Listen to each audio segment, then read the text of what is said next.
Hello everyone, कैसे हैं आप सब। स्वागत है आपका एमके क्लासेस में।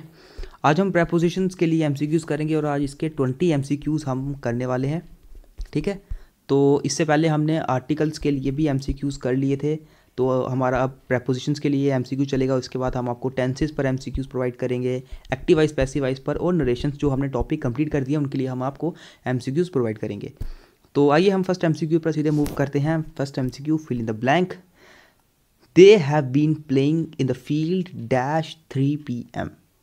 अब क्या दिया गया है, एक तो आपको पता चल गया होगा कि जो टेंस की फॉर्मेशन है ये प्रेजेंट परफेक्ट कॉन्टिन्यूस में है, तो आगे जो टाइमिंग दी गई है इससे पहले सिंस या फॉर आएगा ही आएगा। अब बात आती है कि सिंस आएगा या फॉर आएगा।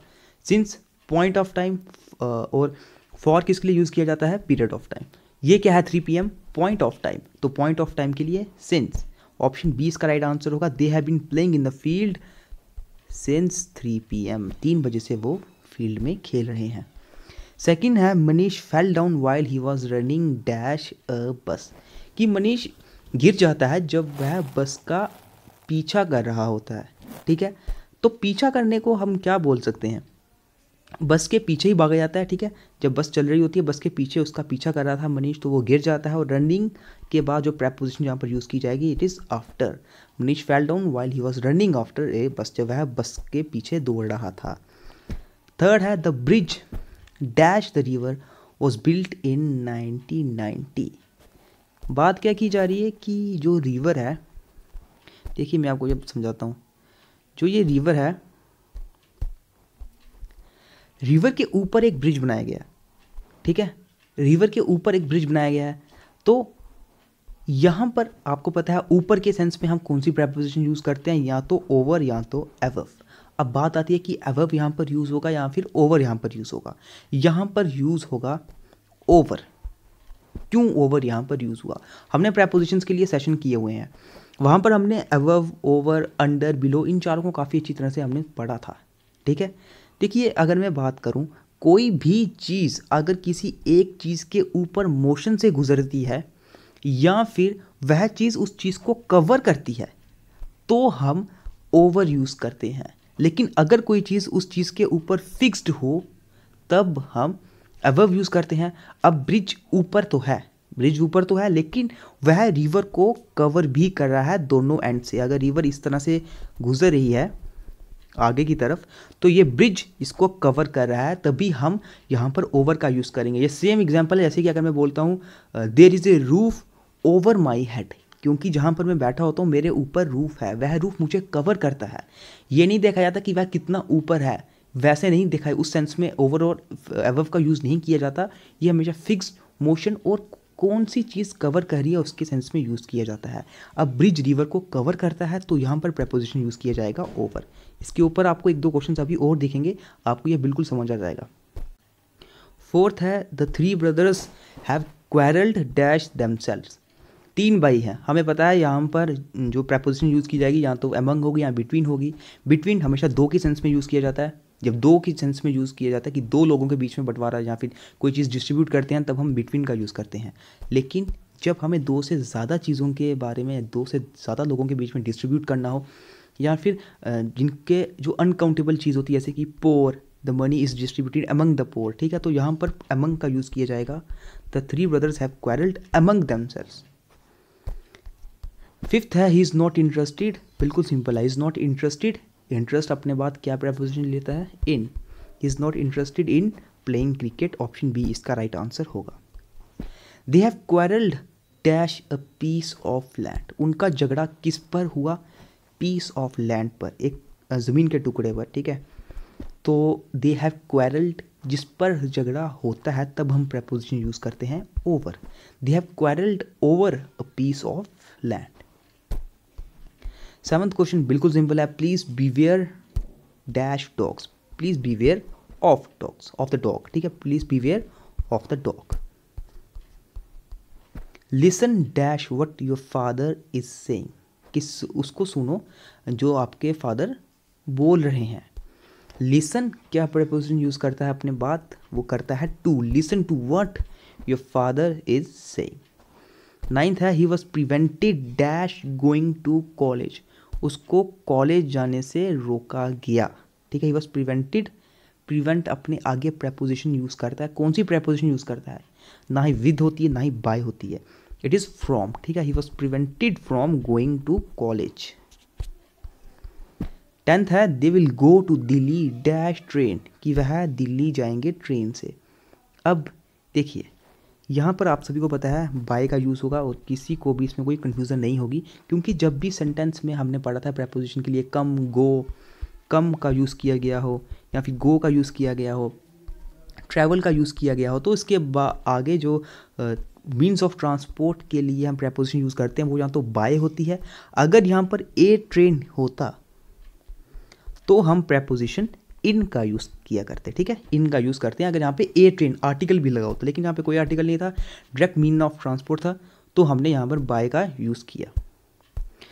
नेक्स्ट मूव करते हैं, when you leave the hotel please leave the keys dash reception, जब तुम होटल छोड़ो तो अपनी कीज रिसेप्शन पर रख देना। तो बिल्कुल सिंपल है, रिसेप्शन एक पर्टिकुलर पॉइंट होता है, ठीक है, तो उस पॉइंट के लिए हम क्या यूज़ करते हैं, preposition at. Please leave the keys at reception.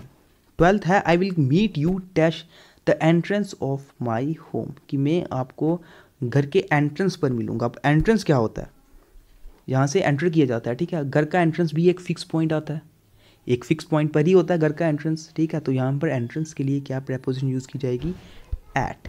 I will meet you at the entrance of my home. 13th question है there is somebody dash the door, इसका मतलब है कि दरवाजे पर कोई है, ठीक है, दरवाजे पर कोई है, कहाँ पर है, दरवाजे पर। फिर से बिल्कुल सेम बात, दरवाज़ा इज़ अ पर्टिकुलर पॉइंट, एक फिक्स लोकेशन है दरवाज़ा, ठीक है, तो दरवाजे पर कोई है तो कौन सी प्रेपोजिशन यहाँ पर यूज़ की जाएगी, at. There is somebody at the door, ठीक है, बिल्कुल सिंपल है ये। नेक्स्ट है 14th, the horse jumped dash the fence.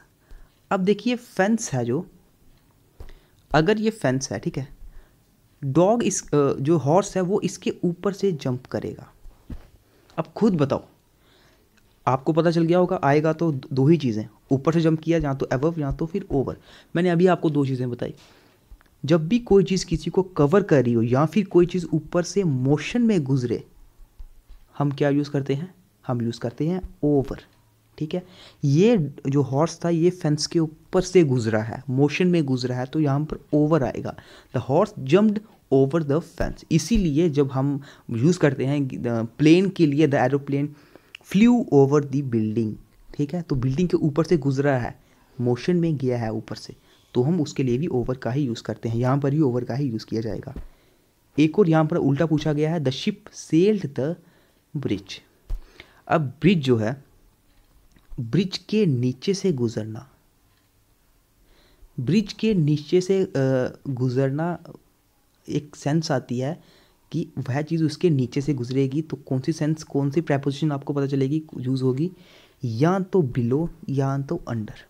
अब बात आती है वह इसके नीचे से मोशन में गई है, मोशन में गया है शिप, ठीक है ना, मोशन में गया है, तो मोशन में जाने के लिए हम कौन सी प्रेपोजिशन यूज़ करते हैं, under. The ship sailed under the bridge. Below, below का यूज़ कब किया जाता है, देखिए दोस्तों, बिलो का यूज़ एक ये बिल्कुल अबव का ही बिल्कुल अपोजिट होता है, ठीक है, अबव का ही अपोजिट होता है बिलो, यानी कि कोई चीज़ फिक्स्ड हो, जैसे कि हम बोलते हैं, हाँ, किसी का लेवल किसी से कम हो, अब लेवल कम यानी कि वो चीज़ फिक्स आती है, किसी की पोजीशन, किसी का रैंक किसी से कम हो, तब हम यूज़ करते हैं बिलो का, ठीक है, ये तो आपको सबको पता होगा कि अबव का बिल्कुल अपोजिट आता है बिलो। 16th है they looked dash the window, उन्होंने विंडो से देखा, तो विंडो से देखने वाली सेंस में क्या बात आती है, they looked through the window, option B इसका राइट आंसर होगा। 17th क्वेश्चन है the dog ran dash the road.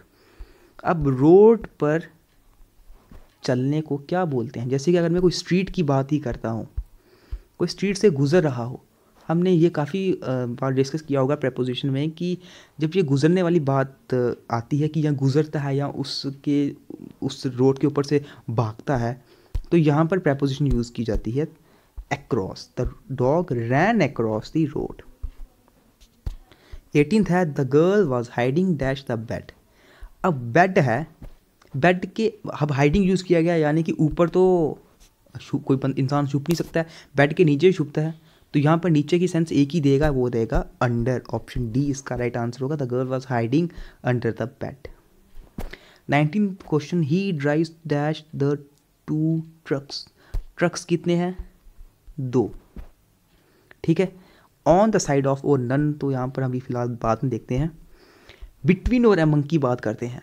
अगर यहाँ पर ज़्यादा कुछ आगे ऐसा नंबर होता जो 2 से ज़्यादा या फिर इन्फिनाइट नंबर या अनकाउंटेबल नंबर्स की बात कर रहा होता तो हम अमंग का यूज़ कर सकते थे। लेकिन यहाँ पर फिक्स नंबर बताया है, वो भी 2, और 2 की सेंस में हमेशा हम कौन सा प्रेपोजिशन यूज़ करते हैं? Between. He drives between the 2 trucks. Option B इसका राइट आंसर होगा। आज की प्रेपोजिशन का last question, teacher as well as the principal enters the classroom. यहाँ पर कौन सी प्रेपोजिशन यूज़ की जाएगी? यहाँ पर जो प्रेपोजिशन यूज़ की जाएगी वो होगी ऑप्शन डी, नन। क्यों?